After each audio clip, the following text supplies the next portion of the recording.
হেঁটে তিনি কারাগারের মধ্যে গিয়েছিলেন, কিন্তু সেই কারাগারের মধ্যেই চক্রান্ত হয়েছে, ষড়যন্ত্র হয়েছে, তার চিকিৎসা দিতে দেওয়া হয়নি, তার ভুল চিকিৎসা দেওয়া হয়েছে ইচ্ছাকৃতভাবে, এবং তার খাওয়া এবং অন্যান্য কিছুতেই সন্দেহ রয়ে গেছে। কেন এই নেত্রী তিলে তিলে ধীরে ধীরে মৃত্যুর মুখে পতিত হলেন? এটা গোটা জাতির কাছে একটি বড় প্রশ্ন। গোটা জাতি আজকে এই প্রশ্ন করছে, যে নেত্রীকে আমরা পায়ে হেঁটে কারাগারের ভিতরে যেতে দেখলাম, সেই নেত্রী হুইল চেয়ারে করে বের হলেন। সেই নেত্রী দিনের পর দিন হাসপাতালে থাকতে হয়। বেগম খালেদা জিয়া যে আদর্শ, যে নৈতিকতা, যে অঙ্গীকার জনগণের কাছে দিয়েছেন, তার যে আদর্শ, সেই আদর্শ এত উঁচু মাত্রার নৈতিক বৈশিষ্ট্য ধারণ করে।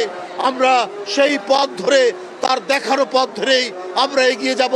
জাতীয়তাবাদী মহিলা দল এগিয়ে যাবে, বিএনপি এগিয়ে যাবে, সকল অঙ্গ সংগঠন এবং এদেশের জাতীয়তাবাদী শক্তি এগিয়ে যাবে। তার দেখানো পথ দিয়ে এগিয়ে গেলেই আমরা গণতন্ত্র সমুন্নত রাখতে পারবো, আমরা দেশের পতাকাকে ধরে রাখতে পারবো, স্বাধীনতাকে ধরে রাখতে পারবো, সার্বভৌমত্বকে ধরে রাখতে পারবো। সুতরাং তিনি যে প্রেরণা, তিনি যে নিজে যন্ত্রণা সহ্য করে, অত্যাচার সহ্য করে তিনি তার পতাকাকে উড্ডীন রেখেছিলেন, সেই দৃষ্টান্তই আমরা অনুসরণ করে আমরা এগিয়ে যাব। এবং তার জ্যেষ্ঠ পুত্র, বিএনপির ভারপ্রাপ্ত চেয়ারম্যান জনাব তারেক রহমান, তার যে পতাকা তিনি হাতে নিয়েছেন, তার মায়ের প্রদর্শিত পথ ধরেই তিনি এগিয়ে নিয়ে যাবেন এই দেশকে নতুন সম্ভাবনার দিকে, নতুন দিগন্তের দিকে।